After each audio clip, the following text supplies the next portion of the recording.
Hi, storylines and reviews here. Today, I am going to explain a film called Into the Night. Spoilers ahead. Watch out and take care. In the opening scene, a man named Terenzio rushes into a Brusselian airport. He is visibly panicking and is in a hurry. Most people would think he is missing a flight, but the truth cannot be further from that. He asks the help desk for any ticket to the west but finds out the nearest one is 2 hours later. Still, he buys the ticket just for the sake of crossing the terminal. At the same airport, a famous influencer Ines is video chatting with a friend in New York when suddenly, she chokes and falls unconscious. Ines is worried, especially since she cannot do anything to help her. Outside, people who are watching the TV see that the TV reporters and live show hosts have passed out in front of the camera. Not just that, but an entire street of people are lying unconscious on the ground. The viewers think it must be some kind of joke except for Terenzio, who knows what is going on. He says it is time for him to act, and rushes to the terminal.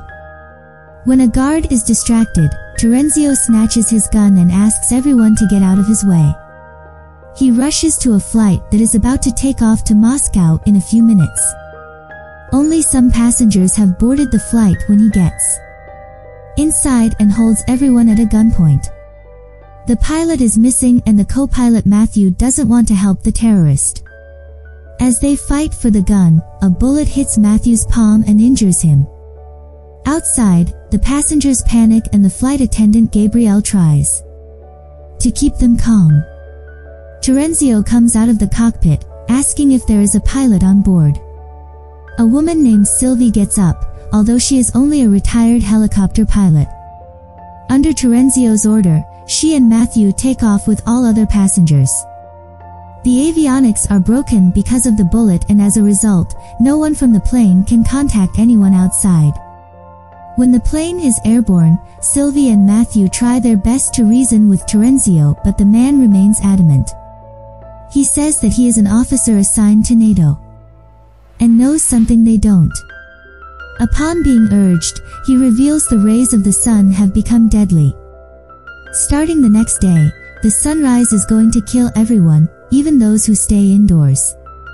This has already started in eastern countries like Japan and Korea. And the plane will be the next target if the sunrise catches up with them. Mathieu and Sylvie do not believe him and theorize that he is mentally ill. Terenzio also acknowledges that he might seem like an idiot but claims that he is not. Mathieu's hand is bleeding profoundly, which might cause a problem in the long run. One of the passengers named Laura is a home health nurse for an old man with dementia. She is the only medical professional on board, so she takes the responsibility to help the pilot. They have no sewing kit to close the wound, so they use a hot knife. Mathieu screams in pain and the passengers panic even more. Mathieu knows that if they start to protest, everyone's life will be in danger. Hence, he tells them that they will land at a different location, as per Terenzio's wish, before continuing their way to the original destination. Mathieu hopes that the fighter jets are coming to rescue them since they were taken at gunpoint. But for some reason, Sylvie feels like they are on their own. A passenger named Ayaz has heard them talk about the sun and is suspicious that the pilot is lying to them. Suddenly, an Arab passenger starts coughing and falls unconscious. Ayaz pretends to be helping him and snatches Terenzio's gun in the process. Terenzio is locked inside the toilet at Ayaz's order and Mathieu is asked to tell the truth. The pilot discloses they are landing in Iceland because Terenzio wanted to go somewhere west. There, the police there will arrest the terrorist and the others will be let free. He also tells them about the sun and how Terenzio thinks it will kill people. This sends the passengers into a frenzy. They start recalling strange things that happened before they boarded the flight and are worried about their family. Mathieu calms everyone and takes the responsibility to save them all as the captain. A while later, he tries to land in an airport in Iceland but gets no signal from traffic control. When they can see the ground close up, they notice several airplanes have crashed into each other and people are running around. They finally register that Terenzio was telling the truth, but since the runway is blocked, they cannot land. The plane only has enough fuel to fly a bit west to Scotland, hence, the captain decides to do so and hope for the best that he brings Terenzio out of the toilet so the man can tell everyone what is going on. He discloses that he found out about the sun by eavesdropping on his senior's conversation. He doesn't know why it is happening or if it will stop anytime soon. All he knows is that if they want to survive, they will have to fly away from the sunrise. Meanwhile, the Arab man who passed out earlier is still on the floor. He has a hard time breathing and is about to go into cardiac arrest. With his last breaths, he says that he swallowed diamonds. The nurse Laura tries her best to save him, but her attempts go in vain. At the same time, they go through an emergency landing in Scotland where Mathieu stops the plane seconds away from hitting a wall. They go outside and their phones start chiming with notifications from their loved ones. The internet is filled with news about deadly sunlight. Half of the world has died and the other half is waiting for their death. The airport is empty because everyone who had a chance to run away has fled and the others are hiding in dark places, hoping that it will protect them. However, the news suggests that people are dying even inside the bunkers. Suddenly, they are approached by 3 RAF servicemen asking for help. They only have 45 minutes before sunrise, so they decide to collect important supplies and fly west. One of the passengers is an aircraft engineer, Jakub. He wants to go back to his pregnant wife to save her, but for the overall safety of the passengers, he is asked to step back. After collecting supplies and filling the airplane's tank, they take off one more time. One of the servicemen is a pilot and suggests they fly away from the equator to avoid the sun catching up to them faster. Their next stop is Canada, where they will fuel up the airplane again and fix the radio. A while later, the internet is fixed and their phones begin to chime. They receive the last messages from their loved ones who have already died in Brussels. Then, a man finds an article saying that the cause of the disaster is the sun's polarity. Another passenger named Horst is a climate specialist and knows what a sun's polarity means. He explains that every 11 years, the sun's magnetic field reverses, but no one knows why. It has no significant effect on the world, so not much research has been done. However, over the past few decades, the intensity of the reversal was growing weaker. Because of this, Horst thinks the reversal became much more powerful in the other direction. If what he is saying is true, the Earth is being blasted with gamma rays everywhere the sun falls, which is why people are dying instantly. They have no way to prove the theory because the scientists who published the article are also probably all dead. Right then, Ayaz finds out a news report saying that the RAF servicemen they picked are actually terrorists from Afghanistan.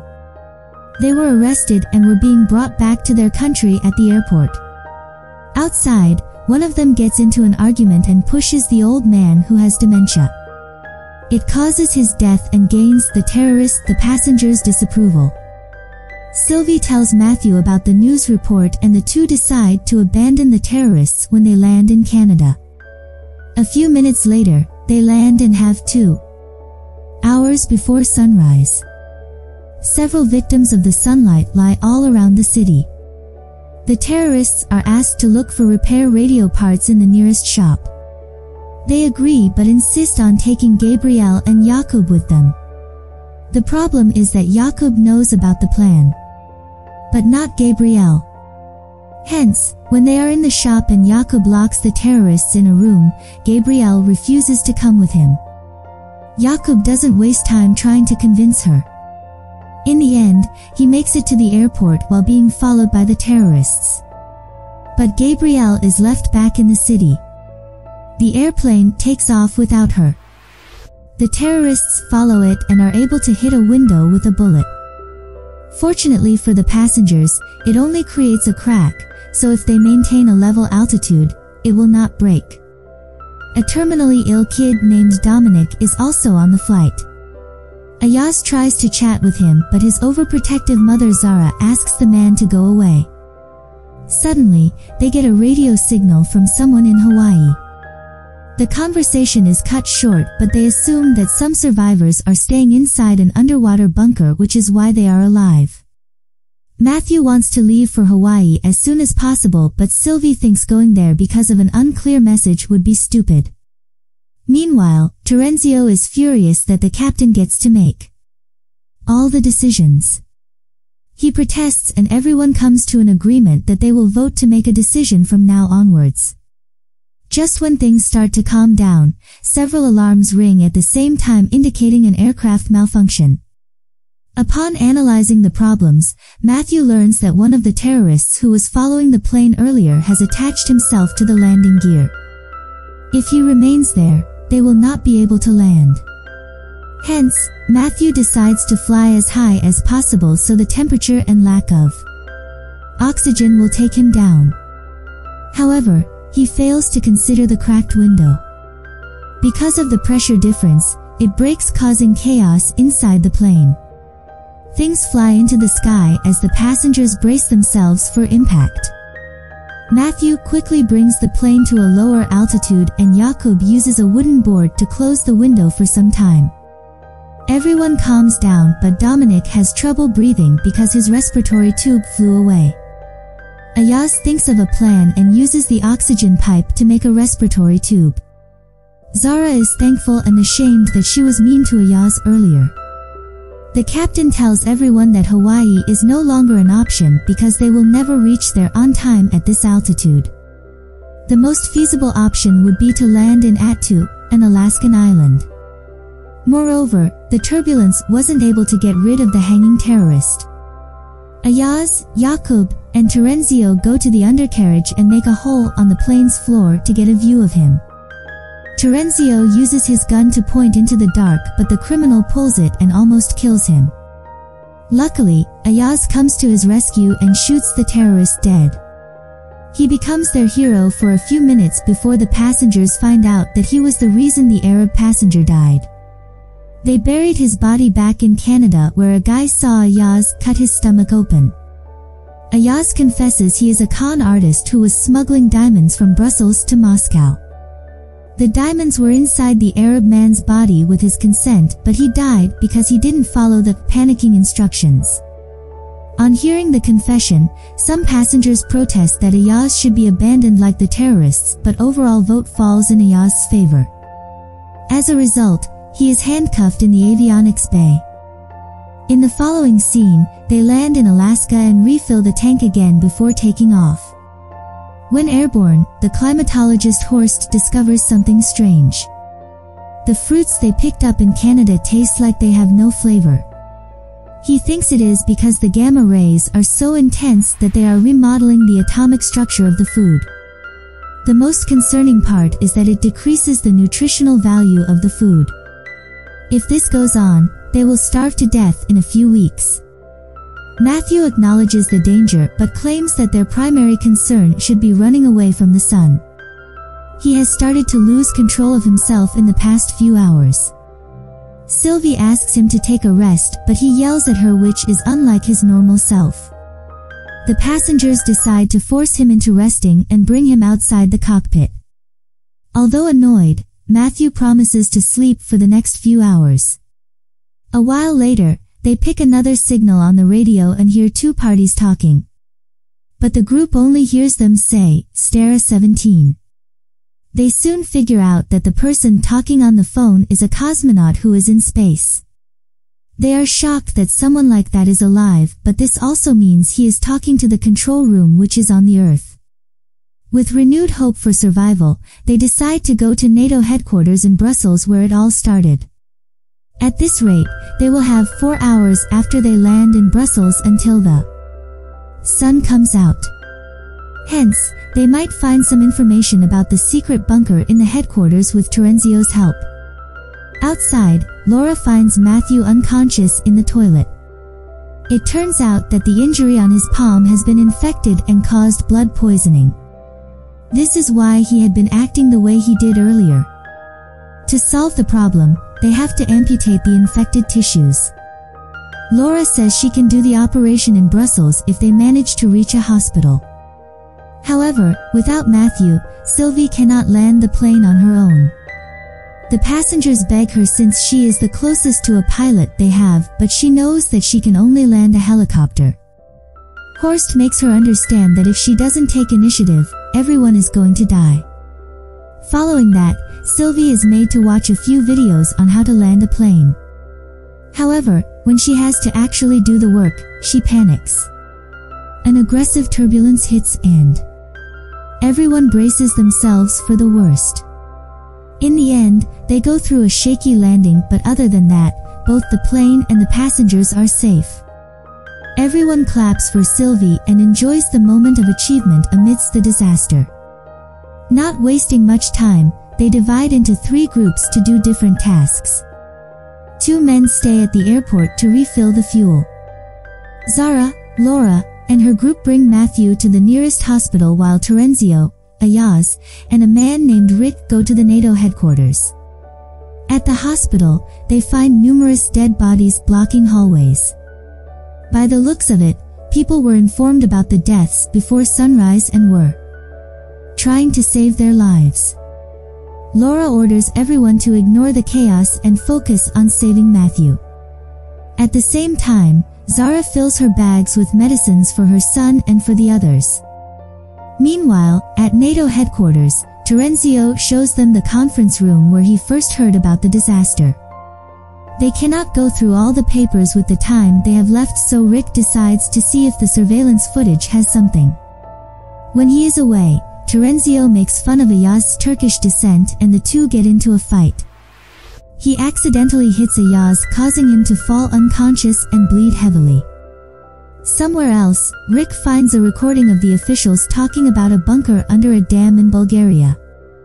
The place's name is Stara 17, the same thing they heard on the radio a few hours ago. Before he can go back to the guys, Terenzio comes to him and tells him that Ayaz has already left. Rick sees Ayaz's body lying in a pool of blood on the screen but is too scared to speak. Half an hour before the sunrise, everyone boards the plane. Mathieu is not in his best state but feels better after the surgery.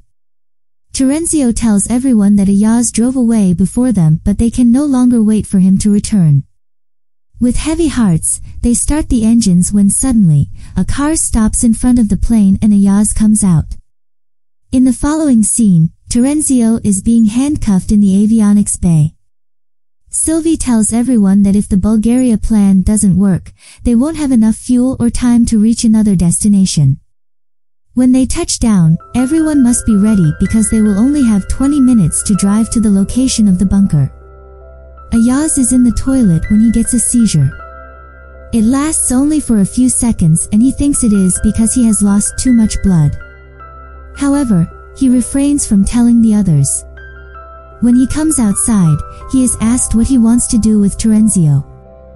Not wanting to sentence him to murder, he allows the guy to come with them to the bunker. A while later, they land at a Bulgarian airport and separate into 2 groups, riding 2 different vehicles. Sylvie drives the first car and leads the way while Ayaz drives the second one.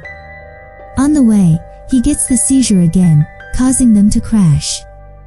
The first car has already driven far away and the group has no way to keep up in the short time. At an intersection, Sylvie takes the right turn and reaches a half-open gate. A passenger tries touching it and is sent flying because of the electricity. Moreover, it turns out that they have to continue pressing a button for the gate to stay open. To redeem himself, Terenzio offers to wait for the others while Sylvie and the group go inside. Before leaving, Sylvie handcuffs him to the stand, so he won't betray them. It also confirms that he will only be free when the other group arrives. However, Ayaz and the group take a left turn at the intersection and reach a similar gate from the other side of the dam. They use their clothes to climb up and beyond the entrance. In the end, they all reach the entrance to the bunker, even though they took different exits. The passengers are finally received by military men who welcome them inside and affirm that they are safe here. Terenzio is left alone outside, asking God for forgiveness. As the sun rises, he stands facing it and asks it to do its best. In the end, he is also killed. So, viewers, that's for today. Thank you for watching.